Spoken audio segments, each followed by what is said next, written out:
Hey there, and welcome back to GenXGrownUp. I'm George, and this is Bit by Bit. Today, my first three articles are all in the world of Nintendo, and then I've got a fun top 10 list that was suggested by one of our contributors over on Discord. Let's not waste any time. Let's get to it.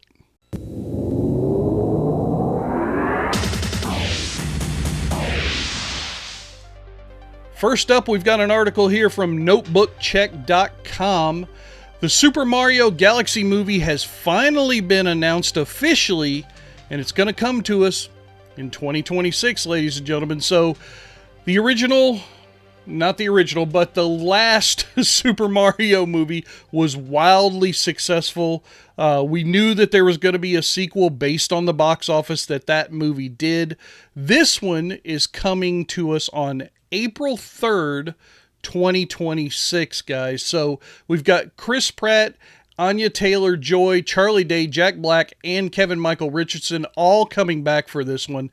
And they're centering specifically on the Super Mario Galaxy video games. So these are the video games from 2007.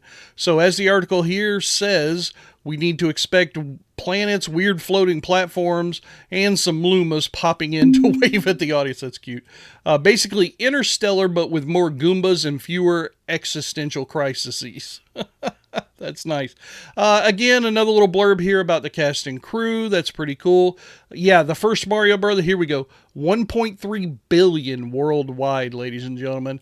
I have done a couple of panel hostings for some of the people who are voice acting in the video games, and let me tell you, they really wish they would have had a piece of those $1.3 billion movie rights, but unfortunately, Chris Pratt and Jack Black and all those guys kind of took the roles over from them, so it'll be interesting to see how people receive this next movie. There are a lot of people that this article is citing talking about this on Reddit who are saying, talking about, where was it? It was down here. Yeah, here it is, early fan reactions. Kind of surprises that they're skipping to Galaxy instead of having it set in Dinosaur Land.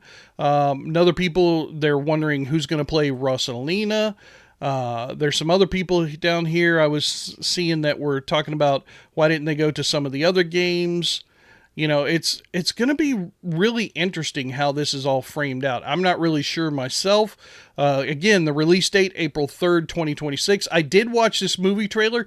It's cute. This little butterfly here above Mario's head, you kind of follow him around like the feather in Forrest Gump a little bit, and then he takes off into the clouds and you're in space, and it's Super Mario Galaxy movie title. So very cool, very interesting.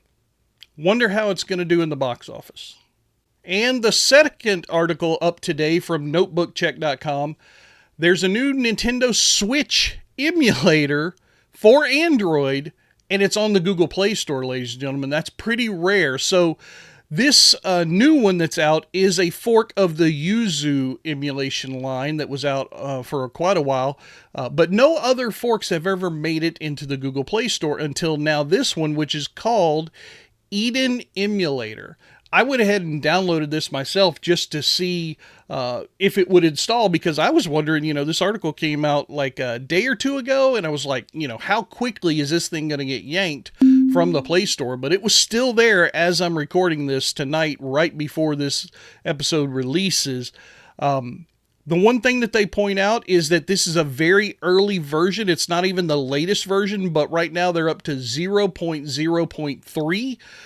They do say, though, that there are a lot of bug fixes offered from the Yuzu original, so should be some nice performance boosts, they say. That looks interesting. I did see in one of the reviews of the app on the Google Play Store, somebody was complaining about the ROMs not being available for downloading. These are Switch games, ladies and gentlemen. I mean, anyway, there was a nice response from the developer who said, we don't condone any piracy. You need to own these games, and you need to figure out how to download them yourself from your Nintendo Switch cartridge over to your phone. That's a smart play on their part, but I still wonder how long it's going to be before Nintendo sends out one of those cease and desist letters. Well, talking about cease and desist letters from Nintendo, a modder has put one into Smash Brothers recently, and they have taken the character, where was it? I think they took, was it? Yeah, they took Kirby right here and turned him into this cease and desist letter. You can see his little hands and feet kicking out the bottom of the letter.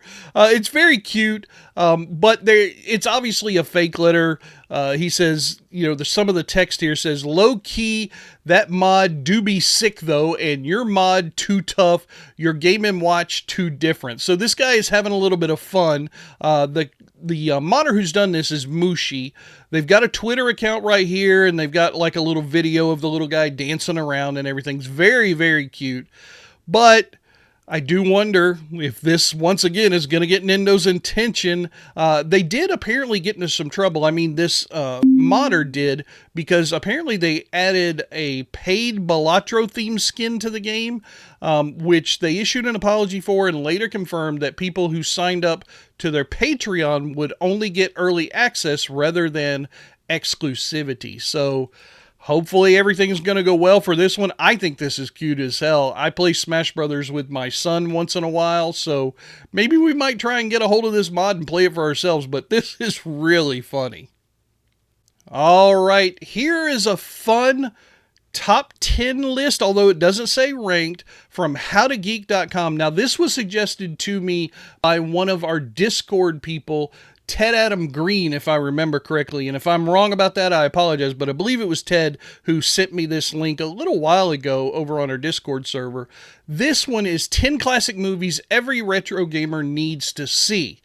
Now, I haven't looked at it, but this little key image up here at the top of the article is certainly promising, I would say, because Tron is absolutely one of the movies that fits into that category. The guy who's written this, Mark McPherson, let's see what he has to say here. Retro video games are always fun.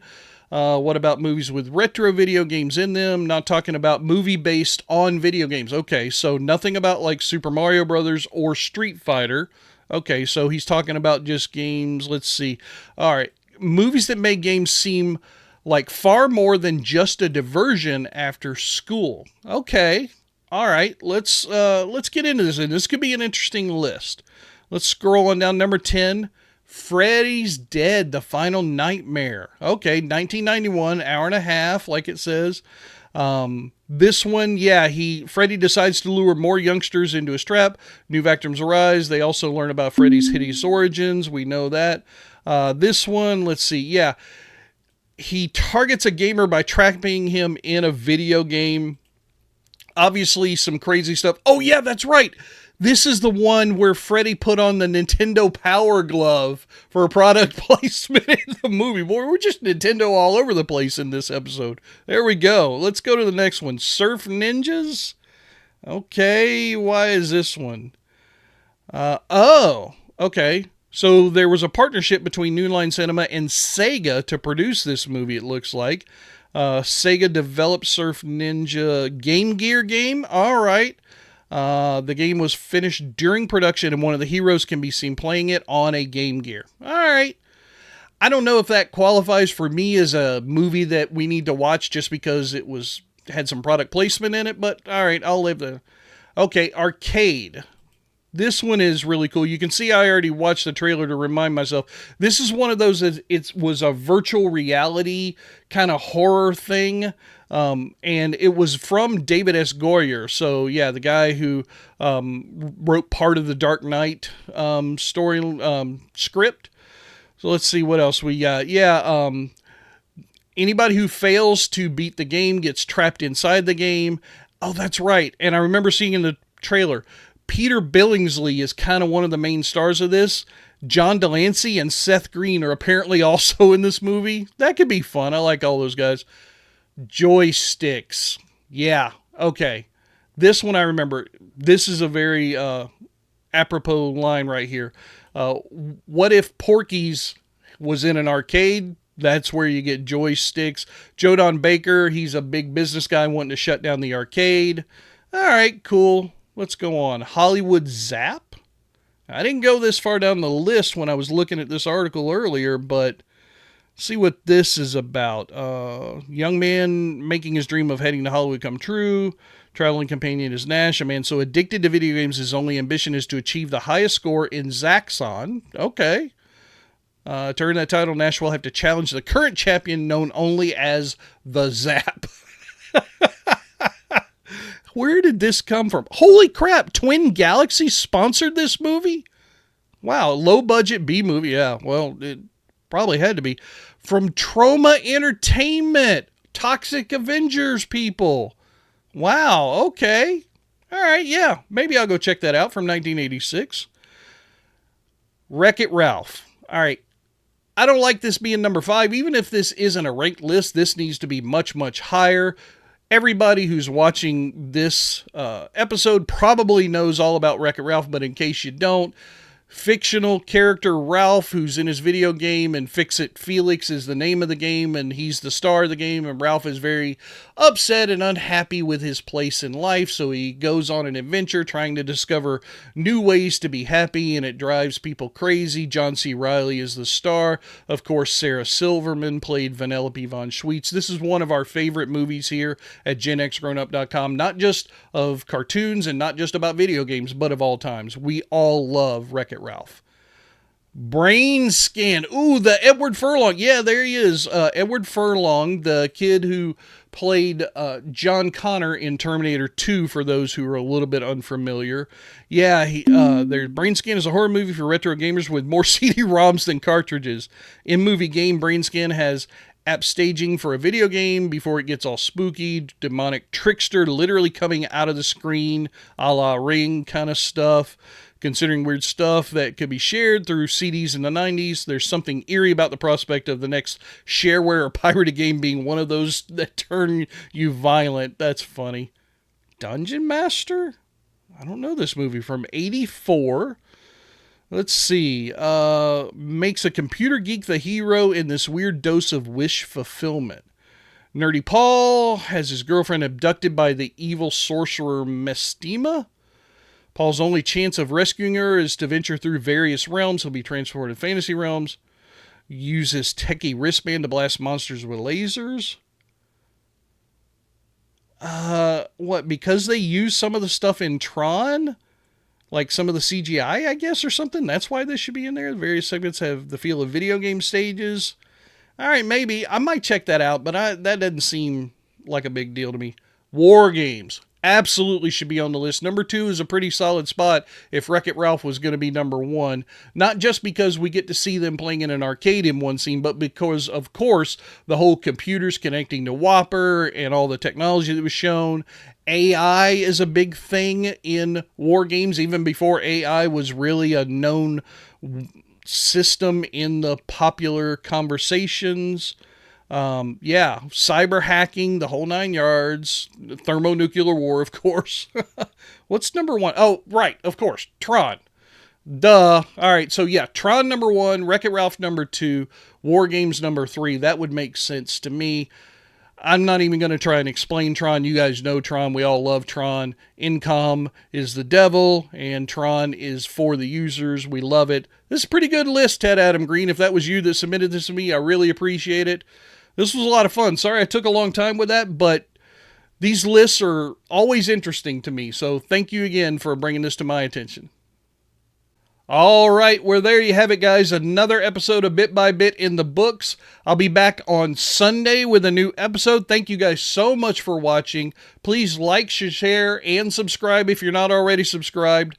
We definitely appreciate it, and we'll talk to you again next time. Bye-bye. That's going to do it for the news making headlines in the gaming world right now. I am George, and if you want to see more, hit that subscribe button, and I'll keep on bringing you the news bit by bit.